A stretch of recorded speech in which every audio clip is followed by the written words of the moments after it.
സമയം അങ്ങോട്ട് പോണില്ലല്ല. ഇപ്പൊ എന്തിനു ചെയ്യും? വല്ല സിനിമയും കണ്ടാല? അതിനിപ്പോ ഏത് സിനിമ കാണും? നിനക്ക് ഏത് സിനിമ വേണം? എന്തേലുണ്ട്. തുടരും വേണോ? ഓഫീസർ ഓൺ ഡ്യൂട്ടി വേണോ?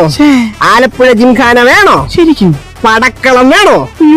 ഏത് വേണം? ഏത് വേണം എടുത്തോ. തുടരും എങ്ങനെയുണ്ട്? തുടരും അടിപൊളി പടം, മോഹൻലാലിന്റെ കിടിലം പടം. തന്നെ അത് തന്നെ ഇരിക്കട്ടെ. ഒരു 1.5 GB ഉണ്ട്, 2 GB ഉണ്ട്. നല്ല ക്വാളിറ്റി ഉള്ള സാധനം അത്. 2 GB എടുത്തോ. ഓക്കെ, ഇത് മതി. സ്പീഡ് ഉണ്ടാ പൊളി. ഒന്ന് കുളിച്ചിട്ട് വരാം, എന്നിട്ട് വന്നിരുന്ന് 2 അടിച്ച് പടവും കാണാം. പോയിട്ടോ. ഡൗൺലോഡ് ആവും. ശരി, സ്പീഡല്ലേ. പടം ഡൗൺലോഡ് ആയി കാണും. ചണ്ടെന്ന് ഓടിക്കുക, പടം കാണുക. മൂടി എന്നെ ഞാൻ ഇന്ന് പൊള്ളിക്ക്. ഞാൻ ഡൗൺലോഡ് ചെയ്തിട്ട പോലെ ഇരിക്കല്ലേ. ഡൗൺലോഡ് ആവും. നല്ല സ്പീഡ് ഉണ്ട്. ആവോ? പെട്ടെന്ന് ആവണേ.